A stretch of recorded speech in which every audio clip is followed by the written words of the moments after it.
ease across the line there. It wasn't the quickest, won it in 7:21, but again with a little bit to spare, a little bit left for this final, and she'll have to use that because there will be strong competition from Barbara Pierre, from Gayon Evans. Asha Philip goes for Great Britain here in lane 7.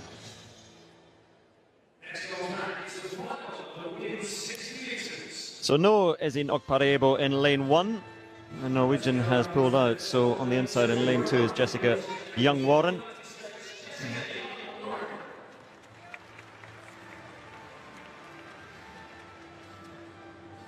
29 now, but running pretty well this season, 7:22. Barbara Pierre really felt she had got it all wrong in the heat. The world indoor champion last year.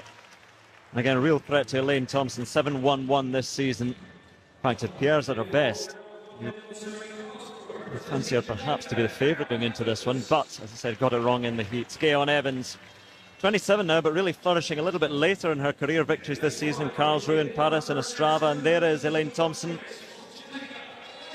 Has run 7:02 this season, outdoors over 60 metres in Kingston, but there was a bit of a following wind just inside the legal limit there, but certainly enough to give her a bit of a hand. Christania Williams, finalist in Rio, disappointed in that final, suffered badly from cramp, ran 10:96 to get to the final though. Asha Philip successfully defended her UK indoor title last week and carries British hopes here, but a tall order given the competition alongside her. And Rosângela Santos of Brazil took that nasty tumble as she hit the upslope of the track after crossing line in the heat, but she's okay and ready to go in the final. So no Okparebo in lane 1, so we have Young-Warren in 2, Barbara Pierre in 3, Gayon Evans in 4 of Jamaica, alongside our fellow countrywoman Elaine Thompson, another Jamaican, Christania Williams in 6. Asha Philip in 7 and Santos in 8. But Elaine Thompson in the pink headband, the woman to beat here.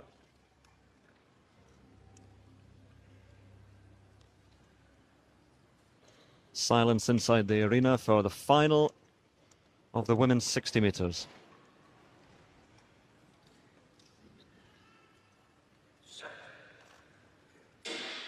And Thompson will look for a good start here, and she now is into running, and Thompson just powering away from the rest. And Elaine Thompson, yards for a 6:98 for Elaine Thompson. Well, I said she might have a bit to spare, a bit left from the heat. She was saving something. What a run. We haven't seen quick times today until now. 6:98 from Elaine Thompson. Blistering. What a win. That was a chunk of her heat performance, wasn't it? Andrew, brilliant to see the Olympic champion in such great form.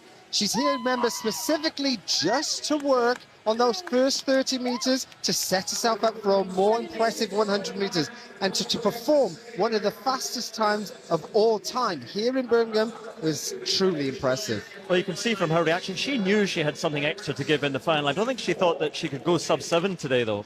No, I wonder what she was actually thinking, because when she went out the blocks, already she'd put her authority on the whole field. And this is now when she comes into the real strong part of the race, from 40 through to 60. The 4x100 meters relay final at the Carifta Games served as yet another resounding declaration of Jamaica's sprinting dominance, particularly among the under-20 female athletes. Teams from across the Caribbean, Antigua and Barbuda, Trinidad and Tobago, the Bahamas, and the British Virgin Islands, came prepared to challenge, but Jamaica swiftly established superiority with lightning-fast baton exchanges and relentless pace from start to finish. One of the standout performers of the evening was Alana Reid, a rising star in Jamaican athletics. Though she had opted out of the 200-meter semi-finals, she returned fresh and laser-focused for the relay, blazing down the backstretch with purpose. Her burst of acceleration and textbook baton technique allowed Jamaica to pull away decisively from their closest challengers.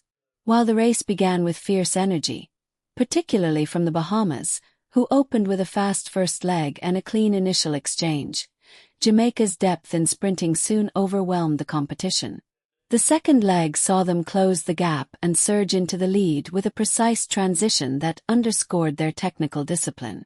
By the final handoff, the writing was on the wall. Anchor runner Alia Baker brought it home with composure and poise, sealing a dominant gold. Trinidad and Tobago followed with silver, and the Bahamas claimed bronze. This commanding victory was not an accident, but rather the result of a nation's systematic approach to sprint development. From early childhood, Jamaican athletes are nurtured in a culture that celebrates speed and rewards discipline.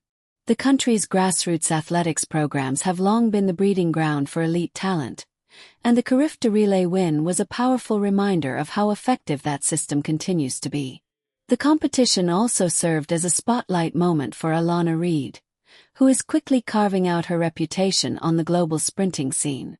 While her teammates each performed their roles with precision, it was Reid's dynamic stretch that most visibly shifted the momentum. Her ability to inject energy and widen the lead mid-race speaks volumes about her potential to shine at the senior international level.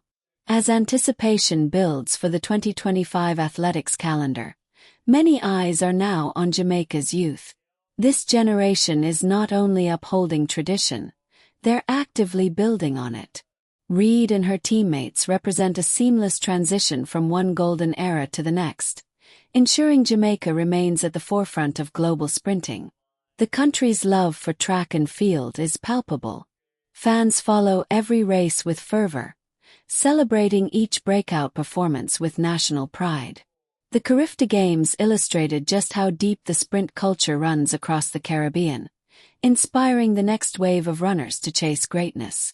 Ultimately, the 2023 Carifta Games 4x100 meters relay final was more than just a race. It was a reaffirmation of Jamaican sprinting supremacy.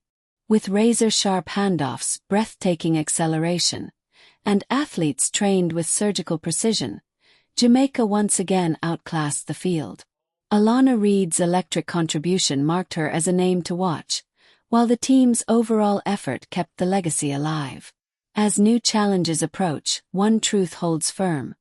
Jamaica's sprint empire is still thriving, and the future is burning bright. With every stride she takes, Elaine Thompson-Herah rewrites what's possible in women's sprinting. Her latest performance has reignited conversations around whether she can break long-standing world records. If she maintains this trajectory and remains injury-free, Paris 2024 could be her greatest stage yet. Fans across the globe are watching closely, not just to witness her speed, but to see the continued evolution of a legend. One thing is clear, Thompson-Herah isn't just chasing medals, she's chasing immortality.